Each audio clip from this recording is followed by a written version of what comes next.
ফলহারিণী অমাবস্যার দিন পারলে সাথে রাখুন এই গাছের শিকড়। আপনার জীবনের সমস্ত বাধা বিপত্তি ও গৃহের সমস্ত বাস্তু দোষ দূর হবে। মা কালীর আশীর্বাদে আপনার পরিবার ভরে উঠবে সুখ শান্তি ও সমৃদ্ধিতে। কয়েক দিনের মধ্যেই আপনাদের অর্থপ্রাপ্তির যোগ তৈরি হবে। রাধে রাধে বন্ধুরা, আপনাদের সকলকে নতুন আরেকটি ভিডিওতে আরও একবার অনেক স্বাগত। আশা করি ঈশ্বরের কৃপায় আপনারা খুব ভালো আছেন এবং সুস্থ আছেন। সামনেই আসতে চলেছে ফলহারিণী অমাবস্যা। জ্যৈষ্ঠ মাসের এই অমাবস্যা তিথিটি বছরের অন্যান্য অমাবস্যা তিথিগুলোর থেকে অনেক বেশি গুরুত্বপূর্ণ। বলে যে বছরে যে তিনটি অমাবস্যা সব থেকে গুরুত্বপূর্ণ তার মধ্যে একটি হচ্ছে এই ফলহারিণী অমাবস্যা। বিশেষ দিনে মা কালী তার ভক্তদের ডাকে অবশ্যই সাড়া দেন এবং তাদের কর্মফল হরণ করে থাকেন এবং তাদের কাঙ্ক্ষিত বা মোক্ষ ফল প্রদান করেন। তাই বন্ধুরা, এই বিশেষ দিনটিতে যদি আপনারা এই গাছের শিকড়টি নিজের সাথে রাখতে পারেন তাহলে জীবনে সমস্ত বাধা বিপত্তি তো দূর হবেই, মা কালীর আশীর্বাদে আপনাদের সকল মনস্কামনাও পূরণ হবে। কারণ ফলহারিণী অমাবস্যায় মা কালী তার সকল ভক্তের ডাকে অবশ্যই সাড়া দেন এবং তাদের মনস্কামনা পূরণ করেন। তাই আপনাদের সকলকে অনুরোধ করছি ভিডিওটি সম্পূর্ণ ভিডিওটি দেখার পর কেমন লাগলো অবশ্যই কমেন্ট করে জানাবেন এবং কমেন্টে জয় মা কালীর জয় বা রাধে রাধে লিখতে একদম ভুলবেন না। ভিডিওটি ভালো লাগলে লাইক শেয়ার ও নতুন বন্ধুরা প্লিজ চ্যানেলটি সাবস্ক্রাইব করে পাশে বেল বাটনটি অন করে নেবেন যাতে আমার পরবর্তী ভিডিওর নোটিফিকেশন খুব সহজেই আপনাদের কাছে পৌঁছে যায়। আর যে সকল বন্ধুরা অলরেডি চ্যানেলটি সাবস্ক্রাইব করে পাশে আছেন তাদের অসংখ্য ধন্যবাদ। তো চলুন বন্ধুরা আসা যাক মূল পর্বে। সবার প্রথম চলুন বন্ধুরা জানা যাক এবছর অর্থাৎ 2025 সালে ফলহারিণী অমাবস্যা কবে পড়েছে পঞ্জিকা অনুযায়ী সঠিক সময়সূচি। এবছর অর্থাৎ 2025 সালে ফলহারিণী অমাবস্যা পড়েছে বাংলার 12ই জ্যৈষ্ঠ 1432, ইংরাজির 27শে মে 2025 মঙ্গলবার দিন। তবে অমাবস্যা তিথি লাগছে ঠিক তার আগের দিন অর্থাৎ 11ই জ্যৈষ্ঠ ইংরাজি সোমবার সকাল 11:09 থেকে এবং অমাবস্যা তিথি থাকবে 27শে মে মঙ্গলবার সকাল 8:46 পর্যন্ত। যদিও উদয়া তিথিকে মান্যতা দিয়ে পঞ্জিকাতে মঙ্গলবার দিনটি অমাবস্যা উল্লেখ করা রয়েছে, তবুও মন্দিরগুলোতে যেহেতু রাত্রিবেলায় মা কালীর পুজো হয়ে থাকে এবং ফলহারিণী অমাবস্যা তিথিতেও যেহেতু সোমবার রাত্রিতেই অমাবস্যা পাওয়া যাচ্ছে, তাই অমাবস্যার নিশি পালন এবং মন্দিরের পুজো কিন্তু সোমবার দিনই হয়ে থাকবে।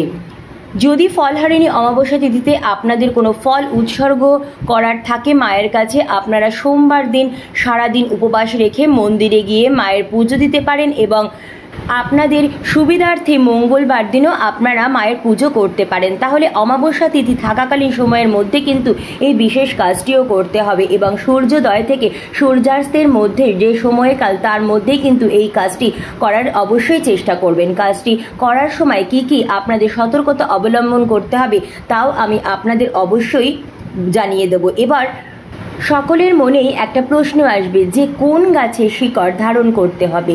বন্ধুরা, যে গাছের শিকড়টি আপনারা ধারণ করবেন এই অমাবস্যা তিথিতে সেই গাছটি আপনার বাড়ির বাস্তুর জন্য অত্যন্ত শুভ। আপনার বাড়ির বাস্তুতে যদি এই গাছটি থেকে থাকে তাহলে অশুভ শক্তিকে গৃহে প্রবেশ করতে এই গাছটি বাধা দিয়ে থাকে। সমস্ত দেবদেবীর অত্যন্ত প্রিয় এই গাছটি, আর এই গাছটির নাম হচ্ছে অপরাজিতা ফুলের গাছ। হ্যাঁ বন্ধুরা, অপরাজিতা ফুল সাধারণত দুটি রঙের হয়ে থাকে, নীল এবং সাদা। শ্বেত অপরাজিতা গাছের মূল অত্যন্ত গুরুত্বপূর্ণ। এই গাছের মূল বা শিকড় আমাদের জীবনের নানান বাধা বিপত্তি সমস্যার সমাধান করতে পারে।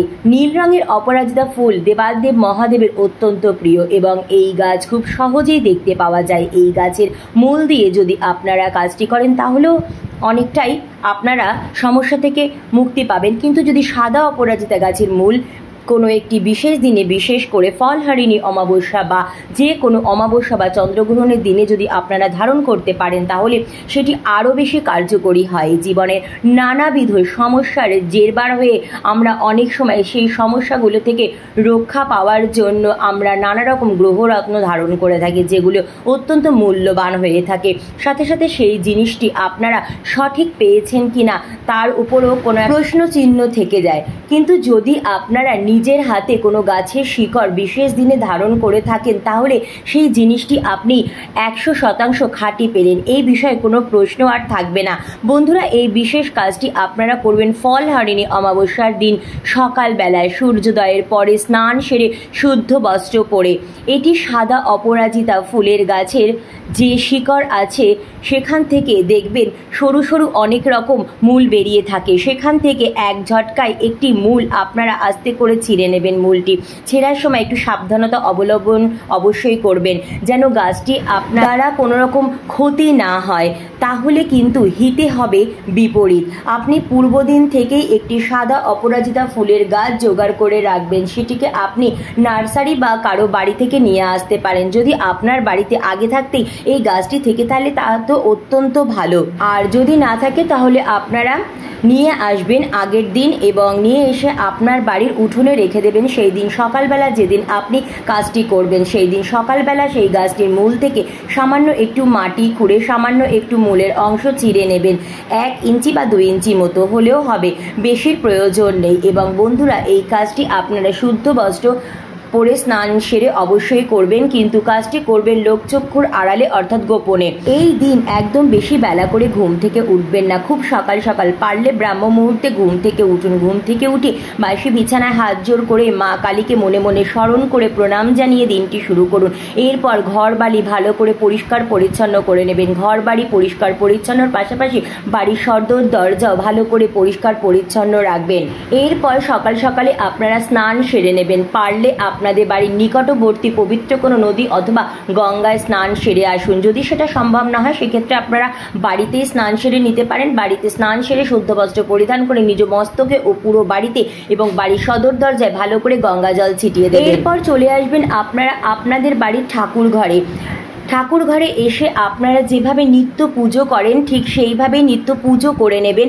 এই দিন যেহেতু অমাবস্যা তিথি, আপনারা পারলে অবশ্যই ফুল দিয়ে, ফুলের মালা দিয়ে সুন্দর করে একটু বিশেষভাবে আপনার ঠাকুরের সিংহাসনের সমস্ত দেবদেবীর পুজো আরাধনা করে নেবেন। আপনার ঠাকুরের সিংহাসনে যদি আগে থাকতে মা কালীর কোনো বিগ্রহ বা আলেখ্য থেকে থাকে তাহলে অবশ্যই সুন্দরভাবে ভক্তি ও নিষ্ঠা সহকারে মা কালীর পুজো আরাধনা করবেন। মা কালীর লাল জবা অত্যন্ত পছন্দের, তাই এই অমাবস্যা তিথিতে অবশ্যই মা কালীকে লাল জবা ফুলের মালা এবং মা কালীর চরণে লাল জবা ফুল এবং বিল্বপত্র নিবেদন করবেন। আপনি আপনার সাধ্য মতো নৈবেদ্য সাজিয়ে দেবেন এবং এই ফলহারিণী অমাবস্যাতে জ্যৈষ্ঠ মাসে যে সমস্ত ফল পাওয়া যায় সেই সমস্ত ফল দিয়ে মা কালীর পুজো দেওয়া উচিত। এই দিনে মন্দিরে মা কালীকে ফলের মালাও পরানো হয়ে থাকে এবং নানা প্রকারের ফলাদি অর্পণ করা হয়। তাই আপনিও আপনার সাধ্য সামর্থ্য মতো ফল দিয়ে মাকে ভোগ নিবেদন করবেন। জ্যৈষ্ঠ মাসে যা যা ফল পাওয়া যায় সেই সমস্ত ফল দিয়ে আপনি মায়ের পুজো করবেন। যে গাছের মূলটি আপনারা জোগাড় করেছেন সেই মূলটি আপনারা খুব ভালো করে পরিষ্কার জল দিয়ে ধুয়ে তারপর তাতে গঙ্গা জল ছিটিয়ে শুদ্ধ করে নেবেন। একটু লাল চন্দন মাখিয়ে মা কালীর শ্রী চরণের সামনে সেই মূলটি নিবেদন করবেন। যদি আপনার ঠাকুরঘরে মাতৃশক্তির কোনো বিগ্রহ বা আলেখ্য না থাকে সেক্ষেত্রে আপনারা শিবলিঙ্গের কাছেও রাখতে পারেন। তবে খেয়াল রাখবেন যদি শিবলিঙ্গে আপনারা এই মূলটি নিবেদন করেন সেক্ষেত্রে কিন্তু লাল চন্দনের পরিবর্তে সাদা চন্দন মাখিয়ে তারপর মূলটি নিবেদন করবেন এবং অবশ্যই দেবাদিদেব মহাদেবকে জল নিবেদন করবেন। বেলপাতা অপরাজিতা ফুল দিয়ে সুন্দর করে পুজো করবেন। এই দিন অবশ্যই মা কালীকে আলতা সিঁদুর শাখা পলা নোয়া নিবেদন করবেন। মা কালীকে লাল ওড়না পরিয়ে সুন্দর করে সাজিয়ে দেবেন। পুজোয় বসেই তেলে প্রদীপ ধূপকাঠি প্রজ্বলন করে নেবেন এবং এই দিন অবশ্যই মা কালীর উদ্দেশ্যে একটি মাটির নতুন ঘিয়ে প্রদীপ প্রজ্বলন করবেন। ধূপ প্রদীপ দিয়ে আরতি করবেন। আরতিতে অবশ্যই কর্পূর ধুনো ব্যবহার করবেন। পুজো হয়ে যাওয়ার পর কিছুক্ষণ আপনারা সেই যে মূল মা কালীর চরণের সামনে অথবা শিবলিঙ্গের সামনে নিবেদন করেছিলেন সেটা সেখানেই থাকতে দেবেন, অর্থাৎ ঠাকুর ঘরে কিছুক্ষণ রেখে দেবেন এবং আপনি কিছুক্ষণের জন্য ঠাকুর ঘর ছেড়ে দেবেন। কিছুক্ষণ পর এসে আপনি সেই শিকড়টি সংগ্রহ করবেন। সেটি লাল শালু কাপড়ে ভালো করে বেঁধে, লাল ধাগা দিয়ে ভালো করে বেঁধে সেই শিকড়টি আপনি ধারণ করবেন। মেয়েরা শিকড়টি বাঁ হাতে এবং ছেলেরা ডান হাতে অথবা কোমরে এই শিকড়টি ধারণ করবেন। গলাতেও আপনারা ধারণ করতে পারেন। বন্ধু, যদি আপনারা কোনো কারণে শিকড় ধারণ করার আপনার কোনো রকম অসুবিধা থাকে, সেক্ষেত্রে আপনারা এই শিকড়টি আপনাদের লকারে রাখতে পারেন অথবা আপনার বাড়ির ঠাকুর ঘরে একটি উত্তর পূর্ব দিক সেখানেও আপনি রাখতে পারেন।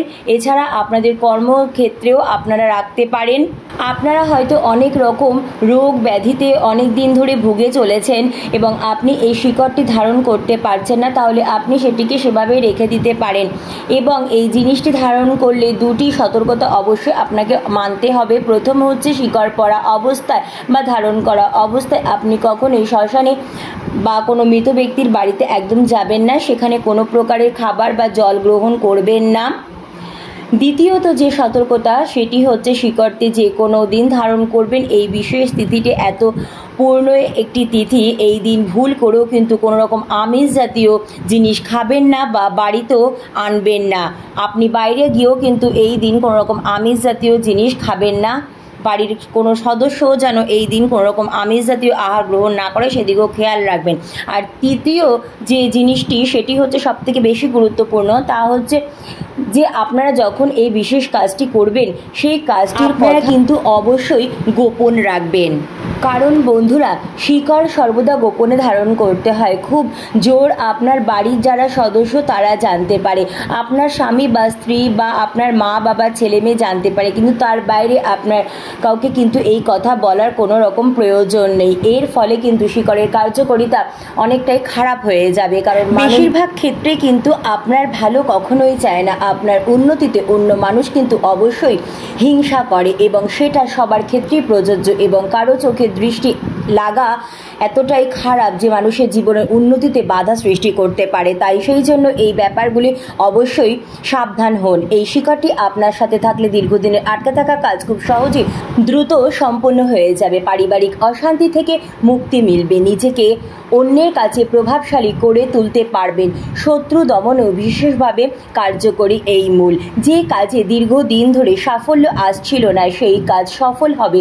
নিজের যোগ্য সম্মান প্রাপ্তি হচ্ছিল না, এই মূল ধারণ করলে আপনি সমাজে এবং পরিবারের প্রত্যেকের কাছে যোগ্য সম্মানও লাভ করতে পারবেন।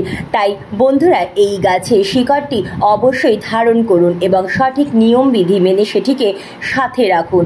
অবশ্যই আপনারা এর শুভ ফল পাবেন। বন্ধুরা, শিকড়টি যদি আপনারা হাতে, কোমরে বা গলায় ধারণ করতে না পারেন, সেক্ষেত্রে আপনারা লাল শালু কাপড়ে শিকড়টি ভালোভাবে লাল ধাগা দিয়ে বেঁধে আপনার বাড়ির সদর দরজার সামনেও গোপনে বেঁধে রাখতে পারেন। তাহলেও কিন্তু আপনার বাড়িতে বা আপনাদের ওপর কোনো রকম নেগেটিভ শক্তির প্রভাব আসতে পারবে না। তো বন্ধুরা, আজকের মতো এইটুকুই। অনেক অনেক ধন্যবাদ ভিডিওটি দেখার জন্য। হরে কৃষ্ণ, রাধে রাধে।